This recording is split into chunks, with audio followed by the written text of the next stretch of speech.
sedela som v ich 8 veslici a 4 nepárovej, takže som absolvovala od Európskeho poháru, Svetového poháru s nimi, čo sa dalo pojazdiť, som pojazdila. Wow. Chceme pritiahnuť úplne aj tých amatérskych športovcov a nadšencov, ktorí fakt im nejde o pretek, ale o to, aby absolvovali tú trasu a mali z toho aj majstrovstvá Slovenska, aj súčasť Slovenského pohára, ktorý vtedy existoval a fungoval. Všetky kola Slovenského pohára vtedajšieho som vyhrala. Dunaj je to najkrajšie, čo tu je. Ako som od hrona vyrastala som tu, lebo vlastne môj otec pochádza odtiaľto, ale keď som začala objavovať Dunaj, tak to je niečo úplne majestátne, brutálne. Je to úžasný pocit ináč, musím povedať, že to, že nabereš rýchlosť, ani nevieš ako a si na tej vlne, je to paráda, ale sme si povedali, že nie som až taký nadšenec jazdy na vlnách, možno preto, že mám rešpekt pred tým a videla som už aj nepríjemné pády. Ale padlovala som tam už za velice vyhrotených podmienok, musím povedať aj, ale zvládli sme to. Že mala si v hlave, že toto už je akože dosť, hej? Áno. Prišlo to tak, že som vyhrala všetky preteky, ktoré šlo. Že sme oblasť všeobecne nazývanou územie 3 riek. Čiže tu máš v nejakom 15-kilometrovom okruhu 3 rieky, ktoré sú splavné. A nie malé rieky. Je to Hron, je to Dunaj a je to Iber. Edelcast, podcast o pádlovaní, vode a komunite. Pozývame si ľudí, ktorých to ťahá na slovenské rieky, aby sa podelili o príbehy a skúsenosti z vody. Od prvej jazdy cez tipy na výbavu až po preteky. Toto je Pedalcast. Dnes je našim hosťom Kati Kardošová, bývalá reprezentantka vo veslovaní a terajšia vášnivá paddleboardistka. Okrem iného je aj inštruktorka vo vodných športoch, teda konkrétne asi v pádlovaní. Ahoj Kati, som rád, že ťa môžem privítať v našom druhom dieli podcastu. Ja sa chcem spýtať to, čo sa pýtam každého na úvod, alebo teda každého prvého Peťa a druhá si ty. Ako si sa dostala k paddleboardingu? Ježiš. Tým, že som bola bývalá veslárka, ako úplne na začiatku, ja som sa k veslovaniu dostala úplne náhodou. Ja som bývala silovkárka. Čiže som reprezentantka v silovom trojboji a v tlaku na lavičke, tento šport som prestala robiť v roku 2006 a zostalo mi nejaké okno, že čo ďalej so sebou. A tým, že som bola vždy vášnivá športovkyňa aj mimo telocvične alebo mimo posilovne, tak som začala jazdiť najprv na veslárskom trenažéri. Lebo v tej silovke som bola v tej najvyššej váhovej kategórii a tá váha mi bola na obťaž. Tak som si hľadala nejaký nástroj, s ktorým sa dám dokopy a stiahnem tú váhu a strašne sa mi zapáčil veslársky trenažér. Tak som začala jazdiť na Koncepte, čo je vlastne svetovo uznávaná značka a firma, ktorá vyrába trenažery, na ktorých sa jazdia aj majstrovstvá sveta, majstrovstvá Európy. Tak za 2 mesiace som dokázala stiahnuť nejakých 20-25 kg z mojej váhy. A zhodou náhod som prevádzkovala fitness centrum, kde som si ten stroj zaobstarala. A chcela som ďalšie, že sa to ľuďom páčilo, keď ma videli na tom jazdiť. A oslovil ma tedajší dovozca a si myslím, že aj v súčasnosti stále je týchto strojov, že ma vidí na tom jazdiť a že na tom jazdím brutálne, že či by som to nechcela skúšiť závodne. Takže to bolo začiatok môjho veslovania na suchu. To bolo niekedy v októbri, novembri a vo februári ma zobral do Bostonu na majstrovstvá sveta v trenažéroch, ako v jazde na trenažéri, kde sa klasicky jazdí tá istá vzdialenosť ako na vode, čiže dvojkilák. A som vyhrala majstrovstvá sveta. To bolo v 2008. A tak si ma tam všimli zrovna aj nejakí Slováci, čo tam boli, sa zúčastnili, aj Česi. A hneď, že či nechcem jazdiť nejakej veslici. Či už 8 veslici, alebo samostatne. A takto som sa namotala na vodu a začala moja nejaká veslárska kariéra na vode. To bolo to veslovanie, hej? Áno, Čiže áno. si začala, a tomu si sa ako dlho venovala tomu veslovaniu? Do nejakého 2015-2016. Závodne, hej? Áno. Som viacnásobná majsterka Čiech, aj Slovenska. Ja som potom vlastne pôsobila v českom klube v Smíchove Praha a sedela som v ich 8 veslici a 4 nepárovej, takže som absolvovala od Európskeho poháru, Svetového poháru s nimi, čo sa dalo pojazdiť, som pojazdila. Wow.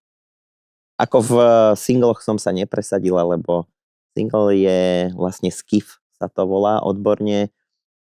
Je to veľmi ťažká technická disciplína, čiže treba tam mať hodne najazdené a proste to už som mala vyše 30. Tým, že si neskôr začala, áno, tak to nemala si toľko. To robia ľudia, ktorí od malička sedia, od 10-12 rokov, možno aj skôr, sedia v tých jednotkách, v tých skifoch a fakt je to v tých podmienkach vonkajších je to úplne niečo iné ako na trenažéri, kde prakticky riešiš to, ako to len potiahneš, či to vieš silovo potiahnuť správne a v najkratšom čase prejsť vlastne tú 2-kilometrovú vzdialenosť. Kedy si naposledy sedela v tej veslici?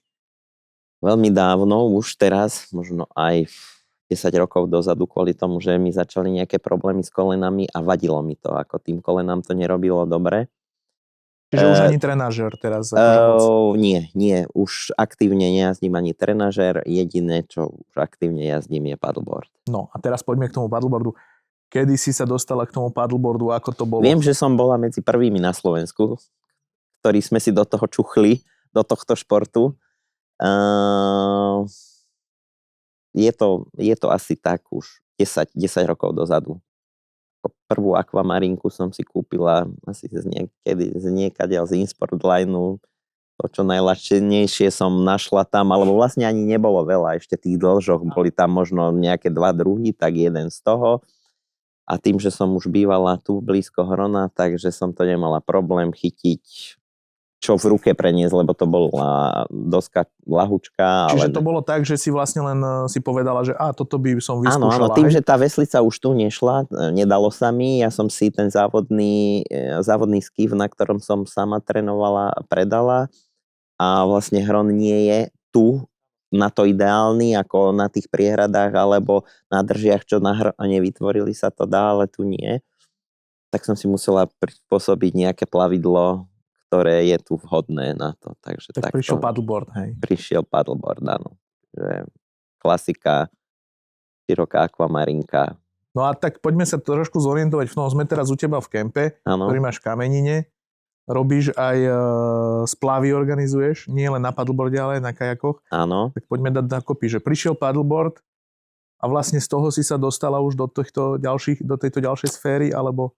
Áno, chcela som to tak nejako spopulárniť, ako to chceš ty robiť, že prakticky, aby tí ľudia začali na tom jazdiť, začali to skúšať, že aké je to fajn, že ako sa tam musí celé telo hýbať, zapájať do toho a skúsila som to formou prvej požičovne, ktorú som nerobila ešte tu, ale trošku vyššie na Hrone v takom staršom kempe, ktorý tam funguje a strašne sa to chytilo.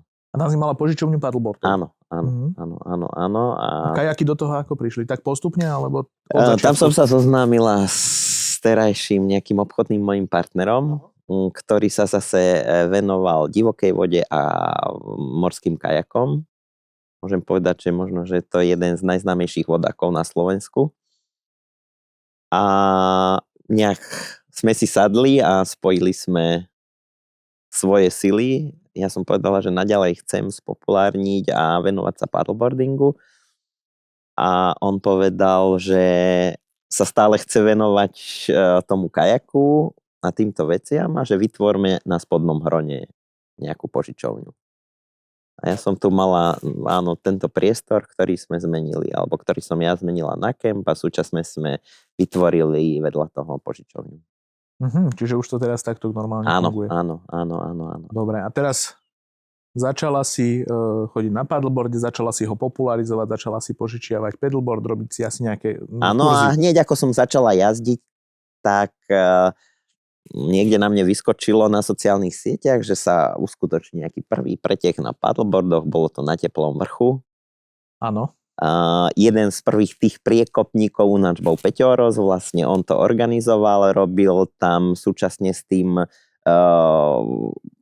požičiaval dosky a bolo tam v rámci toho preteku, že sme si mohli vyskúšať nejaké lepšie a iné dosky už vtedy, čo oni doviezli z Čiech, tak vlastne to bola moja prvá súťažná skúsenosť, kde som to aj vyhrala a vlastne odvtedy sa to so mnou vezie.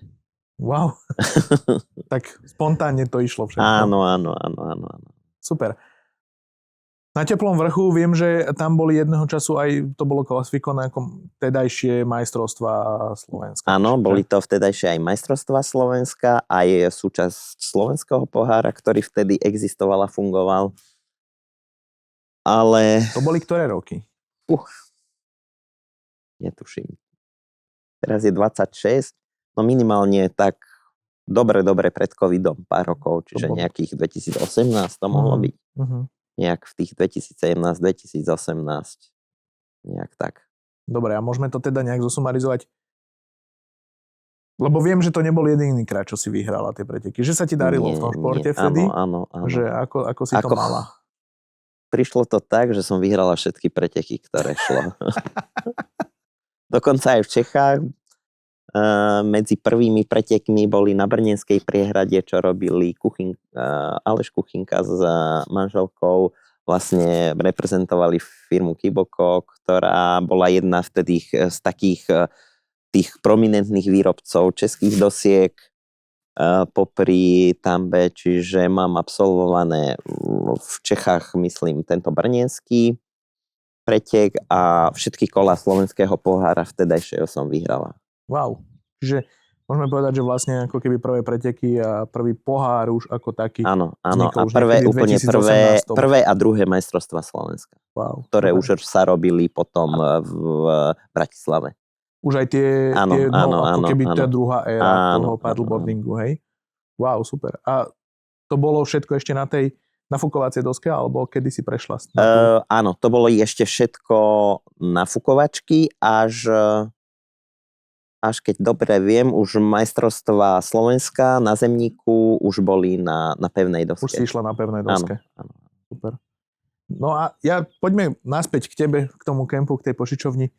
Ja by si to popularizovala. Máš tu nejaké viaceré akcie, ktoré robíš priamo na vode? Povedz nám niečo o tom. Snažím sa od jary, čiže prvý splav oficiálny robíme vždy 1. mája, ako otvorenie vlastne celej sezóny a vlastne všade na každých tých organizovaných našich splavoch sa snažíme presne popularizovať to, že sa môže ten človek zúčastniť aj na paddleboarde, vieme mu ten paddleboard poskytnúť, keď ho nemá a keď ho má, tak si ho donesie a samozrejme na vode okamžite riešime nejakú techniku, nejaké základy a ľudia si to pochvaľujú, no, že prakticky je to taká plus služba k tomu. Vlastne ma naučíš ma aj otáčať na tom paddleboarde, hej? Áno. Lebo mne to doteraz nevie. Nejaké základy sa dajú, ako to otáčanie je špecifické, treba ho trošku viac trénovať, ale prakticky áno, dá sa naučiť. A tu na Hrone, lebo viem, že my tu máte taký plytký hron, tak ako aj my v hore v tých normálnych miestach váhu máme taký, že občas škreme, ako to funguje s tým paddleboardom na tých riekach. Vieš čo, tento spodný hron je tým dobrý, že vlastne nie sú tu žiadne prekážky, čiže nemáme tu tie elektrárne, tie priehrady alebo vlastne tie priehrady, ktoré zachytávajú vlastne tú vodu, takže tu tá voda aj za dostatočne nízkej vody, že je hlboká. Čiže kvázi celé leto alebo celú tú sezónu vieme prejsť úplne bezpečne. Samozrejme, keď už sme zažili, že tá voda bola fakt nízka, že sa to dalo chytiť, ten, kto tú vodu vie čítať, tak bez problémov prejde. Ten, kto nevie čítať, tak vtedy odporúčame, my samozrejme tu máme dosky, ktoré majú úplne kratučké finy. Preferujem... Čiže vlastne treba to preferovať asi na tej rieke. Áno, na tej rieke s riečnými finami. Lebo treba povedať, že vlastne každé tie paddleboardy majú klasické veľké finy alebo veľké plutvy. Áno, a potom sú takzvané riečne, ktoré sú také krátke, aby nezadreli. Hej, čiže, a pokiaľ nevie človek čítať vodu, tak je najlepšie asi ísť s nejakým inštruktorom.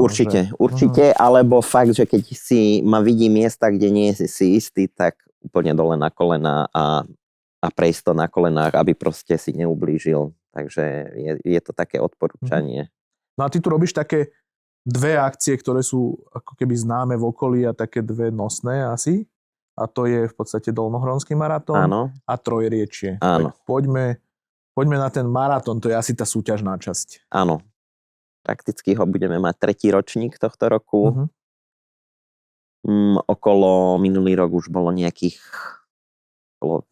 niečo trošku vyše 50 štartujúcich. A tým, že sme vytvorili tohto roku tú kategóriu úplne amatérskú a skrátili sme im tú trať na polovicu, čiže na nejakých 10-12 kilometrov. Normálne koľko? Normálne je 20. 20.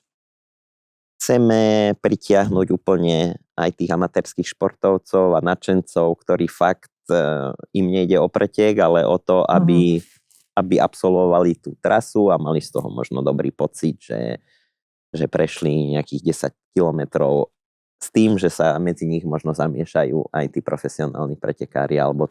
To môže byť zaujímavé pre tých amatérov. Áno. Okolo neho prejde niečo, áno. Kto to vie a je to taký pocit. A to sa netýka len paddleboardu, ale chceme, aby si to vyskúšali, povedzme, aj na kajakoch, či už na kanojkách.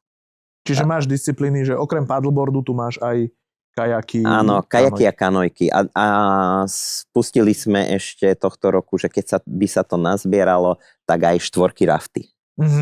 Čiže štvorčlenné posádky. Áno, štvorčlenné posádky na rafty. Wow, to môže byť dobré. Tak uvidíme. Tá voda tu tečie, je taká trošku svižná, takže je to také celkom fajn. Koľko máš asi teraz, akože, alebo posledný rok, koľko si mala závodníkov? Že to bolo niečo vyše 50 ľudí. Neviem, či 58 alebo 59. A to spúšťaš naraz, hej? To boli 2 vlny, kajakári išli zvlášť a paddleboardisti zvlášť. Myslím, mali 10-minútový odstup. A v cieli sa to už pretínalo. Áno, v cieli, áno, tie kajaky to dobiehali, vlastne, hlavne na tých rýchlostných to dobiehalo potom. To môže byť veľmi zaujímavé, keď to vidíš naraz na tej vode, jak to tam veľmi je to príjemný a tí paddleboardisti sú trošku tak motivovaní. Niekedy tí, čo vedia, sa môžu trošku zachytiť za ten kajak, povie sa za tým kajakom trošku v tej vlne toho kajaku, takže... No a v podstate minulý rok sme začali s nejakým pohárom paddleboardovým na Slovensku a v podstate už Peťo nám hovoril v minulej časti, že aké sú to preteky a jedny z toho sú tvoje, vnímaš to ty ako pozitívum pre seba, že niečo takéto, že ty aj tvoji kamaráti paddleboardisti alebo tvoj klub, lebo máš aj paddleboardový klub. Ja to vnímam pozitívne z toho hľadiska, že sa všetko nedieje v Bratislave a okolí.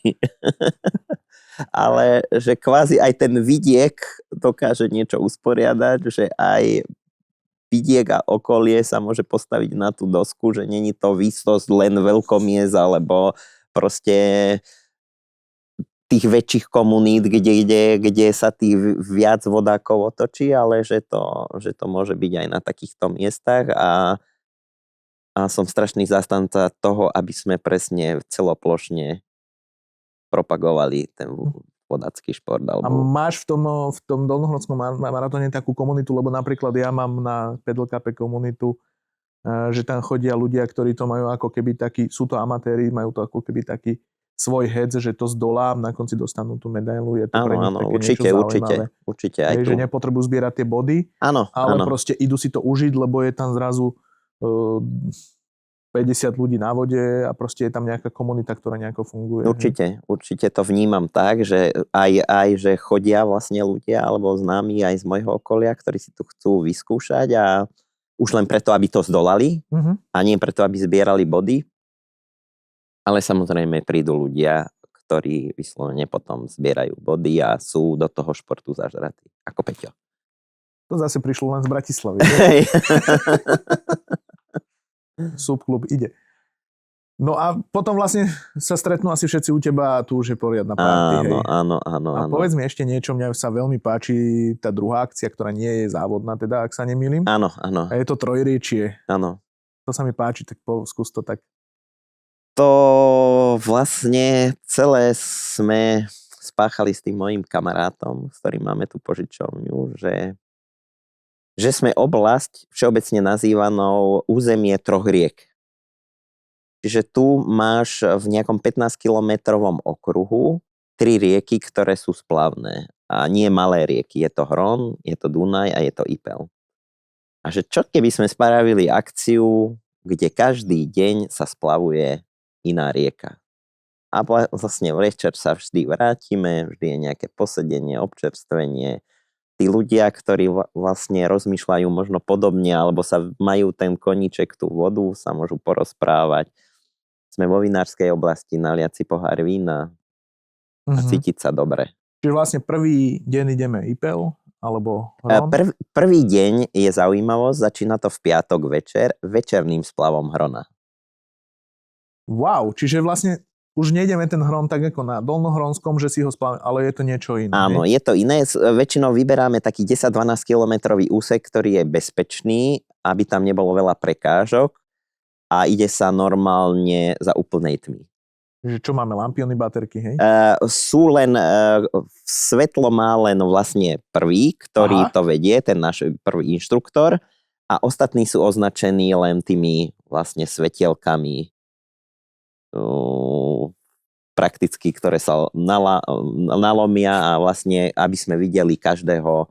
Čiže a vlastne tu sme v takej vidieckej oblasti, tým pádom tu nie je aj nejaký svetelný smog, že? Nie. Áno. Je to veľmi pekné, má tu svoju atmosféru. Asi 2-krát sme už vychytili, že bol takmer spln. Tak to môže byť nádherné. A to je koľko lodí je na vode vtedy? Najviac. Pretože tam je také, že je to také atraktívne, že je to v noci, že sa tí ľudia sami povedzme neodvážia ísť a takto je to skupina určite 40 lodí alebo 40 plavidiel, 40-50 plavidiel sme mali v Lani v noci, áno. Čiže my to, myslím, máme prácu to, ešte nalodiť je to v pohode a potom zbaliť. Áno, zbaliť v noci, lebo končí sa okolo 11, pol 11, no, takže účastníkov. Ale vždy to sa snažíme, teraz sme už vymysleli, že trasa, aby sme končili tu, pri tom našom moste a odtiaľ vlastne ľudia krásne vedia pešo ísť hore a my si už tie lode zbalíme a vyniesieme hore. Čiže vlastne tuto končíte. Áno. A v Lani sme to vlastne vyriešili ešte tak, že sme mali človeka, že sme lode nehali dole, lebo na druhý deň sa pokračovalo odtiaľto smerom do Dunaja. Aha. Sútok Hron Dunaj je asi 10 km vzdialené odtiaľto, takže je to také parádne, že je to bez tých prenášok všelijakých. Sa rozpadlujú, za nejakú hodinku a pol sme na Dunaji odtiaľto po vode a potom si užívajú vlastne krásy Dunaja. To môže byť zaujímavé, lebo poznajú sa na druhý deň už po svetle tí ľudia potom? Áno. A už potom sa to navýši, áno. Mali sme, myslím, okolo 70-80 ľudí naraz na vode. Naraz na vode, na tomto A sú na to 3-4 inštruktori, ktorí sprevádzajú, vlastne dávajú pozor na bezpečnosť a vlastne tí poznajú perfektne rieku. Mne sa páči toto na budovanie komunity, pretože nie je to ten jeden deň, že prídeš, odjazdíš si, s niekým sa porozprávaš, ale že tie 3 dní tu spolu tí ľudia žijú, čiže asi už aj tie interakcie ten ďalší deň už sú iné aj na tej vode. Úplne. A potom v sobotu vždy zvykneme mať nejaký program spoločný. Mali sme už koncert, mali sme už nejakú retroparty tu, mali sme už nejakú prezentáciu cestovateľskú a vždy to nejako proste meníme, že ten program, aby bol pre tých ľudí zaujímavých. Zvyknú sa mi zúčastňovať, povedzme, ako stánky s vodáckými potrebami, ako napríklad Kajak Shop, čo je jedna z našich najväčších takých vodáckych e-shopov a predajní na Slovensku.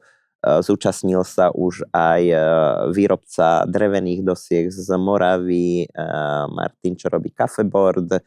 A teraz máme prislúbenú firmu Kiboko, že urobí v rámci toho stan a nejaké testovačky nám donesie Wow. na Nové modely, hej? trojreče. Áno, áno. Wow. A posledný deň, nedeľa sa chodí Ipel. To je úplne iná riečka, je to o niečo menšie ako Hron, ale je to rieka kľudná, ale úplne s nádherným prostredím, s kaňonmi, proste úplne s iným feelingom, ako je Dunaj a Hron. No je menej známa, že tá rieka? Áno, je to menej známe, ale zase ten spodný Ipel, čiže posledných 25 kilometrov je bez prenášok, bez hociakej tej elektrárničky, priehrady a je to pôvodný stav, pôvodné koryto rieky nechané. Čiže živá príroda. Úplne je to nádherné. Ten Ipel zvykne mať problémy, že je tam už málo vody. Aj keď je len jún, lebo robíme to posledný júnový víkend. Tam je aká šírka toho toku? To je asi užšia rieka, že? 8, max do 10 metrov. Čiže to také vyslovene komorné na tej vode. Hej, ale je to fakt, že je veľmi pekná príroda. A zaujímavosť, že celý čas je ľavá strana Maďarsko a pravá strana Slovensko. Čiže je to štátna hranica úplne celý čas. To je parádne. No. A tam je aký úsek? Tam, koľko si hovorila ten Ipel? Tiež je to okolo 20-25 kilometrov. A trošku sme preskočili ešte ten Dunaj, lebo veľa ľudí si myslí, že proste Dunaj je veľká rieka, kde idú tankery, ale práve, že povedz mi niečo o tom Dunaji, lebo ja viem, Dunaj je to najkrajšie, čo tu je. Ako som od Hrona vyrastala som tu, lebo vlastne môj otec pochádza odtiaľto, čiže mám nejaké kajakárske základy od neho. Od malička sme sa motali na tom Hrone, ale keď som začala objavovať Dunaj, tak to je niečo úplne majestátne, brutálne a mám kamarátov, čo povedali, keď som ich zobrala na splav Dunaja, odtiaľto od nás vlastne chodíme až do Budapešti, povedali, keď sme zastali pri tej letnej vode na takých ostrovoch v strede Dunaja, keby som nevedel, kde som, mohol by som byť hocikde. Je to fakt, že človek si ide na tom ostrovčeku, tak je to úplne iný Dunaj, ako je Dunaj v Bratislave, áno. Ako je Dunaj v Komárne a tuto je to už zase úplne iné a samozrejme my sme súčasťou alebo kúsok Dunajskej zákruty, o ktorej sa hovorí, že je to najkrajšia časť Dunaja. Ako po Vyšehrad vlastne Svätý Ondrej, potom nižšie. Áno. Ale tu je to proste medzi horami, medzi Pilišom, je to niečo nádherné a je to obrovská rieka. Áno, ale treba to ísť asi vyskúšať. Že? Áno, treba to ísť vyskúšať, ale zase musíme povedať, alebo aspoň môj vodácky kamarát, partner mi hovorí, že musí si každý uvedomiť, čím je rieka širšia, tým je bezpečnejšia. Proste Hron, Ipel, tam môžeš mať zvalené stromy do toho, prekážky na tom a proste Dunaj je Dunaj. Ako má to obrovskú silu, čiže treba to rešpektovať, treba sa tomu prispôsobiť, ale prakticky na Dunaji máš jasne dané, kde je plavebná dráha a kde je pre turistické pádlovanie, vodáctvo. Je to prehradené a označené. Áno. To je fajn. No a teraz mi povedz, lebo presunieme sa trošku do zahraničia, ty máš tu takéto niečo nádherné. Máš tu 3 rieky, máš tu super prostredie, akože ja som tu v tomto kempe asi druhýkrát a cítim sa tu veľmi dobre. Ale ty si prišla aj na to, že ten paddleboard si zobrala niekde na oceán. No, tomu som sa dostala cez našich českých bratov, ktorí sú vo všetkom prví. A vlastne po majstrovstvách absolvoval som majstrovstvá sveta v paddleboardingu, keď boli na Balatone. Absolvoval som tam ešte na fúrkovacej doske, čiže to bola open kategória, v ktorej neexistovalo, že Masters 40 plus 50 plus. A vlastne tam som celkovo skončila 8. A v Masters, keď ma vyhodnotili, že v tej mojej vekovej kategórii, tak 3. Wow. A tam som sa zoznámila s Honzom Šrámkom, s ktorým sme si nejak vymenili nejaké skúsenosti a nejaké telefónne čísla, kontakty a po týchto majstrovstvách sveta, to boli v septembri, ma v zime oslovil, či by som nechcela absolvovať s nimi kemp na Kanárskych ostrovoch priamo na Fuerteventure, že by oni chceli takýto pilotný program a učiť sa padlovať vlastne na oceáne a tak som sa tam dostala a odvtedy tam chodím. A teraz už organizuješ aj tie kempy spolu s nimi alebo sama? Nie. Ja špeciálne padlerské kempy neorganizujem, ale organizujem tam proste pobyt pre aktívnych ľudí. Čiže ja popri tom, že ich viem tam zobrať na vodu, viem im ukázať nejaké padlovanie na oceáne, tam chodíme na turistiku a na bicyklovanie. Čiže to vlastne taká aktívna dovolenka. Áno, taká aktívna dovolenka. S tým, že tam zapojíš ten paddleboard, hej? Áno, s tým, že ja tam môžem každý deň padlovať. A to je aj pre úplných začiatočníkov. Áno, samozrejme. Mal by som ale asi predtým sedieť na paddleboarde, alebo teda stáť, pardon. No, boli tam už ľudia takí, čo v živote nesedeli a tam sa postavili na tú dosku a vyskúšali to. Samozrejme, sú tam úplne super ideálne podmienky, že je tam prístav, čiže je vytvorená taká zátoka, kde je tá voda trošku kľudnejšia, nevlní sa až tak, keď sa vyjde vlastne za tú stenu prístavovú a tam je otvorený oceán, čo mám predtým aj ja obrovský rešpekt, ale vlastne spolu s Čechmi sme to bežne jazdili. Trošku aj ten otvorený oceán. Takže ten oceán je ako keby taký, že máš to s rešpektom, ale chodíš tam rada, alebo? Chodím tam rada, áno. Je to úplne iné padlovanie. Prepáč, že ti skáčem do toho, ale som chcel dopovedať ja otázku. sa vzdialím, keď trénujem sama, ja sa vzdialím maximálne do nejakých 2 kilometrov od brehu. A potom to vlastne točím. Keď ideme ako skupina nejaká, ktorí jazdia bežne, tak a pri dobrých podmienkach sa tam dá vlastne opadlovať ten ostrov, čo tam je blízko, ten Lobos. Ale možno som to absolvovala asi 2 alebo 3 krát, že boli také podmienky, fakt, že sa to dalo. Je to tam treba rozoznávať prúdy, alebo čo tam, na čo si treba dávať pozor, keď ideš? Na vietor. Tým, že je to vlastne ostrov a Fuerteventura je známa vlastne svojimi poveternostnými podmienkami, že tam často fúka a vie sa tam zo sekundy na sekundu rozfúkať a ten vietor je nepríjemný, tak treba samozrejme sledovať tie podmienky na internete, na tých stránkach, že vietor odkiaľ fúka, kde fúka a samozrejme veľkosť vln tiež. Stalo sa tebe alebo v tvojom okolí niekomu, že teda mal s týmto problém, že odišiel, nevedel sa? Nie. Ja keď mám so sebou svojich ľudí a chcú padlovať alebo trošku výjsť viac von, tak určite len za úplne ideálnych podmienok ja povážim za niekoho zodpovedať. Ale padlovala som tam už za velice vyhrotených podmienok, musím povedať aj. Ale zvládli sme to. Že mala si v hlave, že toto už je akože áno, dosť, hej? Áno. Keď sa tam rozfúka, ten vietor je strašne nepríjemný a hlavne keď fúka od spevniny vlastne, že ťa to vyfúkuje na otvorený oceán, tak musíš vždy rátať, že sa musíš nejako vedieť vrátiť. No a okrem Fuerteventura, kde teda už chodíš koľký rok, to je? 6 alebo 7, 6 asi. Viem, že si už skúsila aj iný ostrov, teda na druhej strane Afriky. Áno, bol to Zanzibar, tam som sa tiež dostala vďaka českým kamarátom, ktorí tam prevádzkujú nejaký hotelík. Ale vlastne tam som sprevádzala skupinu ľudí, ktorá tiež ako aktívnu dovolenku precvičovali pilates. A vlastne ten pobyt som tam sprostredkovala a s tým, že mali možnosť si vyskúšať tí ľudia aj jazdu na oceáne. Tým, že tam kamarát mal k dispozícii paddleboardy na vypožičanie, tak som tam išla a sprevádzala tých ľudí, samozrejme s tým, že som každý deň jazdila. V čom je iné tieto dve krajiny pre teba?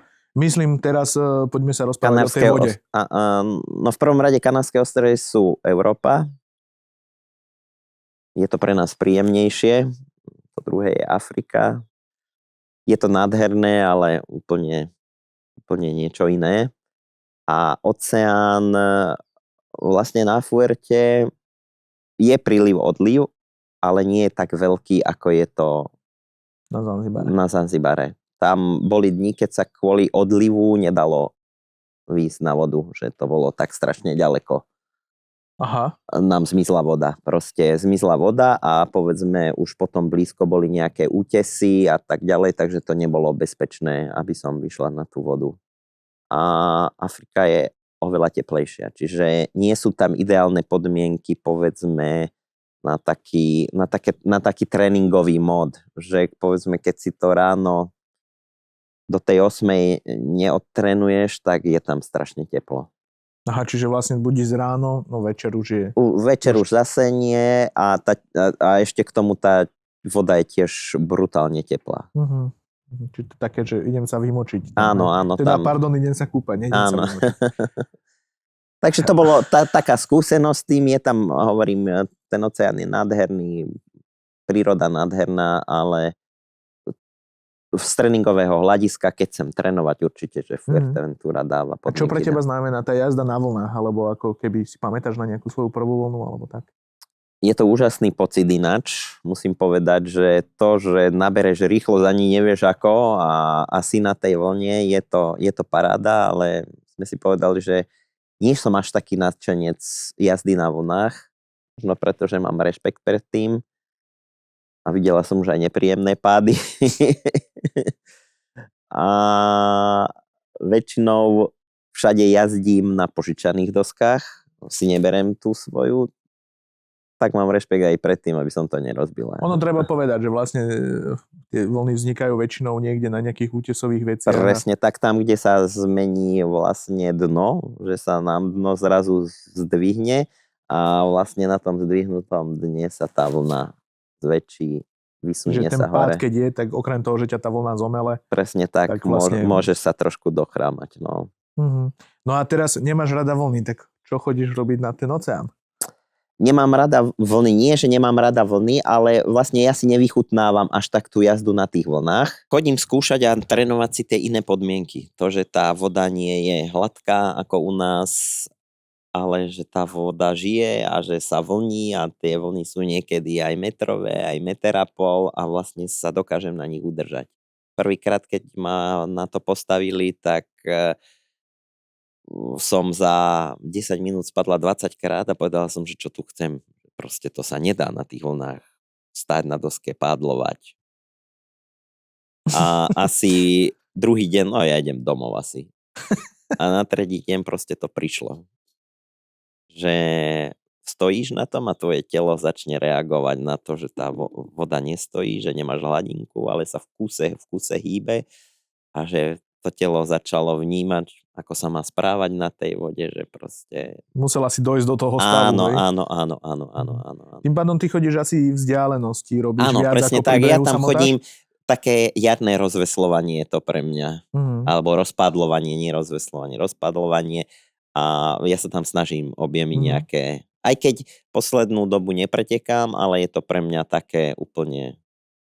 A keď to porovnáš, alebo teda vieme na Fuerteventure, teda na Kanárskych ostrovoch alebo na Zanzibare niečo objaviť? Alebo teda chodíš aj tak, že ideš objaviť nejaké zákutia alebo niečo?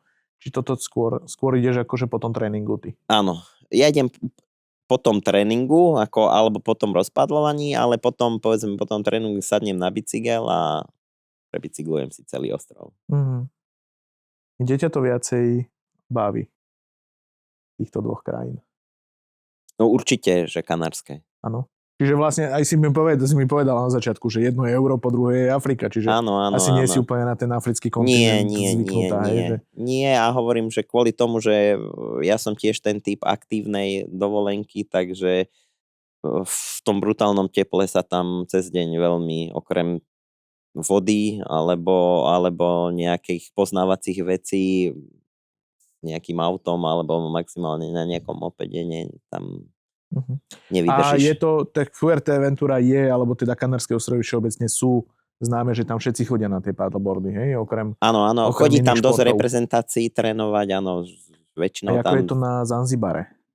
Tam si myslím, že to nie je až tak populárne ani. Ako je to kvôli turistom, že tam je nejaké dosky v tých rezortoch, kde si ten turista alebo vlastne ten návštevník toho rezortu môže vypožičať a ísť na tú vodu. Ale úprimne ti poviem, som tam nevidela veľa ľudí na paddleboardoch. Čiže tam je to skôr, že dovolenková destinácia a popri tom si môžeš požičať ten paddleboard. Skôr som tam videla možno nejaké kajaky na vode viac, ale nie moc toho není.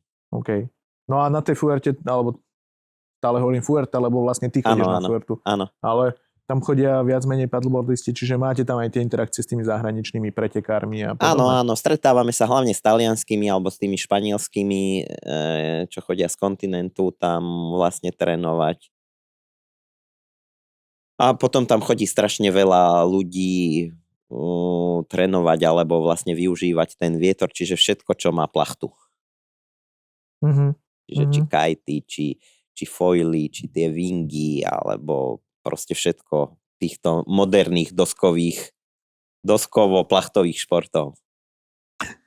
Keď idem na to more, čo povieš tým úplným nováčikom? Na čo si majú dať pozor proste? Že nie je to len o tom, zoberiem dosku a idem na more a bum, ale... Určite áno, určite si treba zhodnotiť, treba si naštudovať počasie, keď chcem byť dlhšie na tej vode. Čiže či nemá byť nejaká búrka alebo niečo proste a sledovať ten vietor, odkiaľ to fúka. To nie je jedno, lebo fakt ten protivietor, kto nemá kondíciu, silu a skúsenosti s tým padlovaním na tom mori alebo oceáne, tak je to veľmi nebezpečné.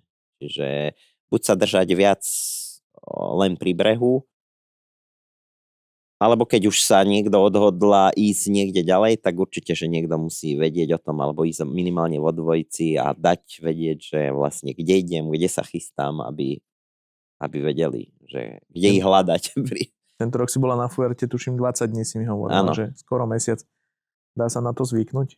Tam na ten, že proste mám taký iný režim? Áno, určite. Hej. Určite sa dá zvyknúť na ten režim. Je tam fajn, je to ostrovná krajina, vždy hovoríme, že na tých ostrovoch tí ľudia žijú úplne iným štýlom ako my. A zároveň je tam tá európska... Áno. Neviem sa vysomariť teraz. Európska spôsob života. Európsky spôsob života. Áno, európsky spôsob života.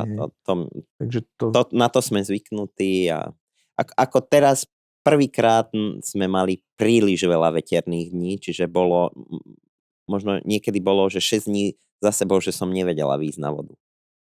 Že až tak fúkalo. No. Ale vtedy ja využívam presne to, že keď sa idem na bicykel, alebo idem na turistiku, alebo proste si zacvičím na pláži, alebo proste. Povedz mi takú jednu vec, a to je zase na úvod, máme rovnakú otázku, na záver máme jednu. Prečo by si ty odporúčila niekomu, alebo čo by si povedala, že prečo by mal vyskúšať paddleboard? V tomto dnešnom uponáhlanom, stresovom svete ja mám dve veci, ktoré ma vedia zresetovať. To je paddlovanie a činka. Ale nie činkou po hlave. Nie činkou po hlave, áno. Takže keď neviem ísť na vodu, tak cvičím a keď viem ísť na vodu, tak som na vode. Proste voda je jeden z najdôležitejších elementov a proste mi dáva úplne mi vypne hlavu a proste sa tam vyčistím a cítim sa tam brutálne dobre. Je to asi tým kombom príroda, voda, všetko, hej? Určite áno. Dobre. A ešte mi povedz jednu vec. Aké sú tvoje plány nejaké najbližšie? Alebo čo máš niečo, čo by si nám možno povedala? No, že ideš pripravať, robiť, alebo na čo sa sústredíš teraz? Na čo sa sústredím? No na otvorenie sezóny za chvíľočku a aby celá sezóna prebehla dobre, aby sme mali čo najviac vodákov a najviac nadšencov paddleboardingu. Aby sa to vždy nabalovalo, aby tu ľudia športovali, už nie len preto, že chcem ísť na nejaké preteky, ale preto, aby boli fit, aby sa cítili dobre a presne, aby dokázali vypnúť. A podľa mňa na tej vode sa to dá. Preteky už asi nie sú teraz o výsledkoch pre teba? Nie, už bohužiaľ, áno, už teraz tá profesionálna moja športová kariéra si vypýtala svoju daň, takže nechcem to hrotiť zbytočne, ale samozrejme, že aktívne budem jazdiť stále, ale nie súťažnou formou. Jasné. Dobre. Tak... Na to sú tu mladší, aby to presne o to nám aj ide v tom súčasnom paddleboardingu, aby sme nepretekali 40 plus a 50 plus, ale aby začali pretekať a začali trošku jazdiť tí mladí. Mladší ako my, áno. Dobre, Katy, ďakujem ti veľmi pekne za rozhovor. A ja ďakujem. Teším sa na najbližšie stretnutie, asi práve na tvojich pretekoch v Kamenine, takže ja sa veľmi teším.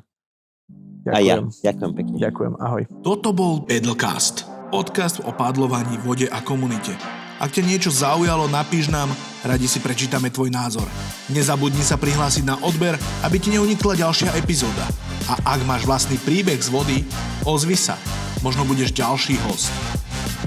Vidíme sa na vode, čau.